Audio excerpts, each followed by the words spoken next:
Olá a todos, meu nome é Michel e estamos aqui para apresentar um pouco sobre o trabalho do KNN, sobre o algoritmo do KNN. Estamos utilizando o dataset IRIS, que é composto por 150 amostras igualmente distribuídas entre três espécies do gênero Iris, a setosa, versicolor e a virgínica. O dataset ele apresenta quatro atributos numéricos contínuos, que é o comprimento e a largura da sépala em centímetros, e o comprimento e a largura da pétala também em centímetros. Cada instância está perfeitamente categorizada sem valores faltantes ou inconsistentes, o que a torna ideal para a execução do algoritmo KNN. O algoritmo do K-vizinho mais próximo é um classificador de aprendizado supervisionado não paramétrico que usa a proximidade para fazer classificações ou previsões sobre o agrupamento de um determinado ponto de dados. É um dos classificadores mais populares e simples usados em aprendizado de máquina atualmente. Para determinar quais pontos de dados estão mais próximos de um determinado ponto de consulta, é necessário calcular a distância entre o ponto de consulta e os outros pontos de dados.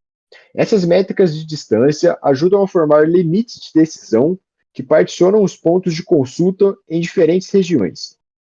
Embora existem várias medidas de distância, a que estamos utilizando nesse trabalho é a distância euclidiana, que é a medida mais usada normalmente, sendo limitada a vetores com valores reais. Olá, meu nome é João Pedro e eu vou falar um pouco sobre a implementação do trabalho. Eh, a gente aqui cria um caminho absoluto para o arquivo do dataset e aqui começa a definição das nossas funções. Então, a primeira é justamente o cálculo da distância euclidiana. Ele vai calcular a distância entre duas amostras, que são as linhas do DataFrame, com base em quatro atributos, como o Michel disse, que é a largura e o comprimento da sépala e das pétalas, que é basicamente essa função que nós temos aqui, que é o cálculo da distância euclidiana.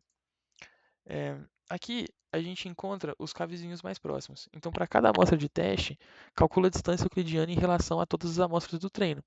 E ele também ordena as distâncias em ordem crescente e seleciona os índices dos cavezinhos mais próximos e retorna isso para a função. É, aqui a gente faz a classificação das espécies. Então, para cada amostra de teste, ele vai verificar se as espécies dos cavezinhos mais próximos, é, de quais espécies elas são. E a partir disso, considerando a quantidade de vezes que um ID aparece, ele seleciona qual que é a espécie mais comum e salva na nossa lista de espécies. Aqui a gente vai fazer a avaliação para múltiplos valores de K. Então a gente carrega esse dataset, né? A gente embaralha ele com essa seed fixa e divide o treino do teste em 80 para 20. A partir disso, para cada índice que é passado no parâmetro da função, a gente vai calcular é, os vizinhos mais próximos, primeiramente, salvar eles nessas variáveis, é, vai fazer a predição das espécies baseado em tudo isso que a gente pegou aqui em cima, do treino e do teste, é, vai salvar isso nessa variável do DataFrame teste e fazer ela virar um arquivo TXT com essa linha aqui convertendo. A gente também gera uma matriz de confusão para mostrar algumas métricas usando umas bibliotecas da Scalane de métricas e também aqui calcula as métricas de avaliação que foram pedidas, que é a precisão, a taxa de acerto, né, e revocação. Salva essas variáveis aqui e joga elas para o terminal, para mostrar. E aqui no nosso código principal, a gente cria essa lista de valores de índice, é, inicia a medição do tempo de execução do algoritmo, executa ele, passando essa lista que a gente criou, calcula o tempo de execução e exibe também no terminal. É, na versão da Scalane, a gente vai utilizar então algumas funções e estruturas dele, que são mais otimizadas e mais rápidas no geral. Então, da mesma forma, a gente cria aqui o caminho absoluto para o dataset, faz o carregamento dele para essa variável e utiliza uma função, nesse caso do Scalane, para poder fazer a separação do treino e do teste. mesma coisa 80-20. Aqui a gente faz o treinamento do classificador usando essa função aqui do Scalane que funciona baseada no número de vizinhos de K e, e também executa aqui rapidamente um testezinho de métrica de tempo de execução. Isso. Então aqui a gente vai salvar as previsões no arquivo TXT, semelhante também à versão do manual, gera a matriz de confusão também, e também calcular as métricas utilizando a biblioteca da Scalane, e faz o retorno delas. Aqui a gente só faz a avaliação para múltiplo valores de K, cria esse array de resultados, depois retorna ele, então printa todas as variáveis.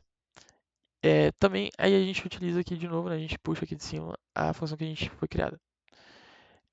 E aqui, mesma coisa da função do algoritmo manual, a gente cria a lista de valores de K, faz a medição do tempo de execução para exibir depois aqui no terminal e executa o nosso algoritmo em si. Aqui agora mostrando um pouco do que ele gera, né? Então, aqui estão as previsões da versão manual, né? O KNN Hardcore, e a matriz de confusão dele, que ele gerou. Então, a gente vê aqui que, por exemplo, no K igual a 5, a Interusa ele acertou 100%, porque ele não teve aqui uma previsão em outra que não fosse a verdadeira. Aqui a gente já vê que ele tem um pequeno erro, né? Ele pensa que uma verdadeira íris versicolor na verdade é uma virgínica. E a mesma coisa aqui embaixo, ele acha que uma virgínica verdadeira é na verdade uma versicolor. Então a gente justamente aqui consegue ver a confusão que ele fez entre as espécies. Já que utilizando o Scalane, a gente tem aqui as previsões dele. Dá para ver que algumas coisas aqui já mudam, né? Aqui, ó. E aí também as matrizes de confusão.